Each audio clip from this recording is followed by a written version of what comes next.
اللہ سبحانہ تعالیٰ نے نبی صلی اللہ علیہ وسلم کو ہمارے لیے بلکہ تمام جہان والوں کے لیے رحمت بنا کر بھیجا ہے، اور جو اللہ کی توحید کا اقرار کرنے والے آپ پر ایمان لائیں ان کے لیے نجات کا ذریعہ بنا کر بھیجا ہے،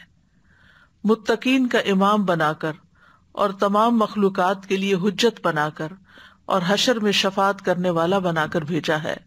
اللہ سبحانہ تعالیٰ نے آپ کو رسولوں کے سلسلے کے منقطع ہونے کے بعد بھیجا، فترۃ الرسل کے بعد بھیجا، پس اللہ نے ان کے ذریعے سب سے زیادہ سیدھے اور سب سے زیادہ واضح راستے کی طرف ہم سب کی رہنمائی کی۔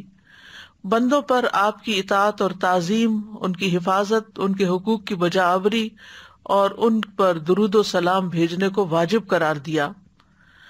بعض علماء کہتے ہیں کہ آپ صلی اللہ علیہ وسلم کی خصوصیات میں سے یہ ہیں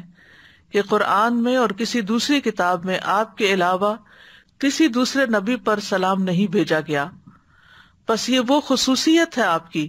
جس کے ساتھ اللہ نے باقی انبیاء کے علاوہ صرف آپ کو خاص کیا ہے۔